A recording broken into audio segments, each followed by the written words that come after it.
बोलिए गुरुदेव महाराज की जय। कुछ लोगों ने प्रश्न किया कि पंडित जी बताइए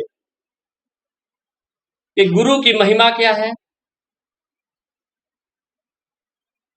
गुरुदेव होते कैसे हैं और गुरुदेव ने किया क्या है। तो गुरुदेव के बारे में प्रकाश डालने से पहले हम उनकी चरण वंदना कर लेते हैं। तो चरण वंदना हम परम पूज्य गोस्वामी श्री तुलसीदास जी महाराज के रामचरितमानस में उद्धृत इन चौपाइयों के साथ करते हैं। अरे बंदऊ गुरु पद पदुम परागा सुरुचि सुबास सरसय अनुरागा अमीय मूरिमय चूरन चारो समन दमन भव रुज परिवारो। अरे मैं गुरुदेव के चरण कमलों की रज यानी धूल की वंदना करता हूं,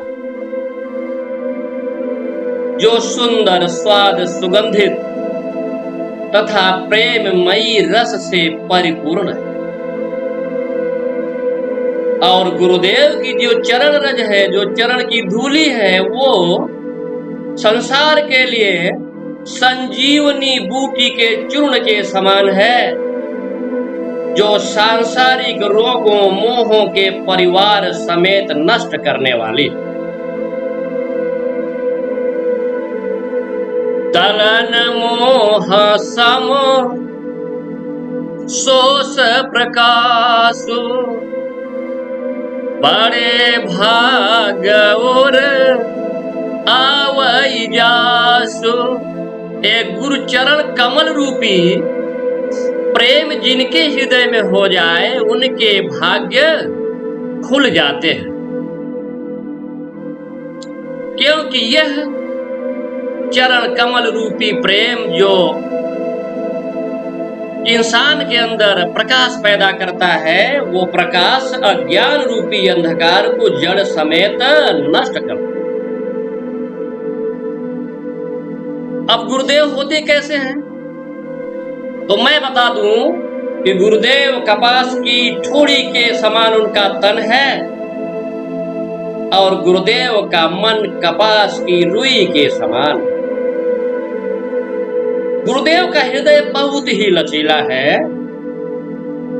जो अपने शिष्यों के दुखों को खुद लेकर अपने शिष्यों के सन्मार्ग को प्रशस्त करते हैं। गुरुदेव के बारे में संस्कृत का ये श्लोक, धर्मज्ञो धर्मकर्ता च सदा धर्म परायण तत्वभ्य सर्वशास्त्रार्थ देश को गुरुच्यते। धर्म को जानने वाले, धर्म परायण, धर्म मुताबिक आचरण करने वाले और सब शास्त्रों से तत्वों का आदेश करने वाले गुरु कहे जाते हैं। किमत्र बहुमोक्तेन शास्त्र को दिशतेन च दुर्लभा चित्र विश्रांति बिना गुरु कृपा परम।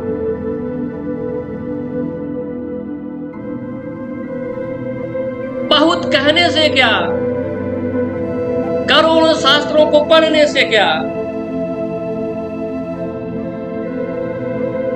बिना गुरु कृपा के परम शांति नहीं मिलती। अब किसी ने कहा कि गुरुदेव क्या ऐसा किया क्या है, तो उदाहरण तो गिनती में पूरे नहीं किए जा सकते, क्योंकि गुरुदेव तो हर जगह विद्यमान है। परंतु मैं आपको परम पूज्य गोस्वामी श्री तुलसीदास द्वारा रचित उत्तरकांड के 106 नंबर दोहे पर ले चलता हूं,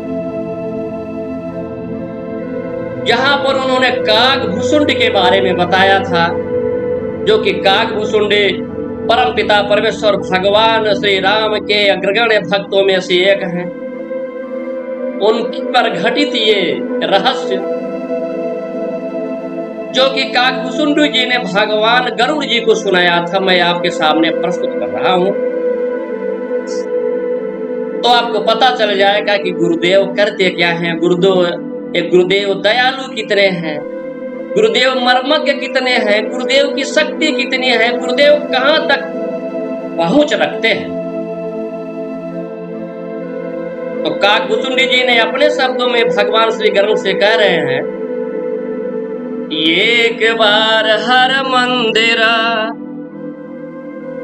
जपत रहे सेव नाम, गुरु आए अभिमान ते उठ नहीं के न प्रणाम।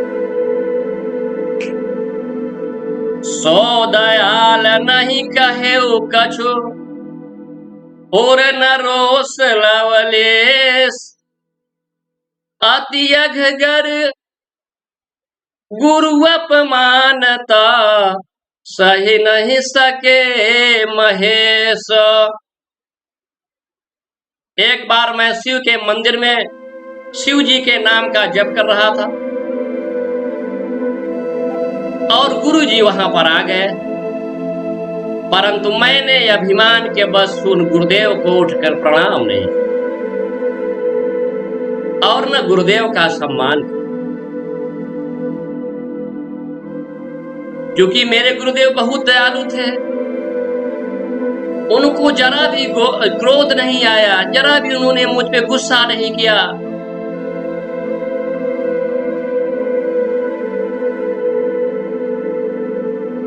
परंतु गुरुदेव का किया गया अपमान बहुत बड़ा पाप हो, इसे देवाधिदेव सहन नहीं कर सके। देवाधिदेव महादेव क्रोध में आकर मुझे श्राप देने के लिए उन्मुख। उस मंदिर से आकाशवाणी हुई कि यह मूर्ख महापापी, तू इतना ज्ञानी है कि तू अपने गुरुदेव का सम्मान भी नहीं कर सकता, क्योंकि गुरुदेव तुम्हारे बहुत ही दयालु हैं, कृपालु चित्त है, उनको यथार्थ ज्ञान है, उन्होंने तुम पर क्रोध नहीं किया। परंतु मुझे नीति का विरोध जरा भी अच्छा नहीं लगता, इसलिए मैं तुम्हें श्राप दे दूं। जिस तरह से गुरुदेव के आने पर तू अजगर के समान बैठा रहा, ठीक उसी तरह तुमको मैं श्राप देता हूं कि तू सर्प हो, और सर्प होने के पश्चात 10,000 वर्षों तक जन्म मरण के इस पीड़ा में भटकते। इतना सुनकर मेरी रूह कांप गई, मेरे हृदय में अत्यंत पीड़ा हो गई, मैं दुखी हो गया, मैं कांपने लगा। तो इस दशा को मेरे देखकर मेरे गुरुदेव जी गुरुदेव ने भोलेनाथ से विनती किया कि हे देवाधिदेव महादेव, आप ही की माया के बस ये अज्ञानी पुरुष भटकते फिरते।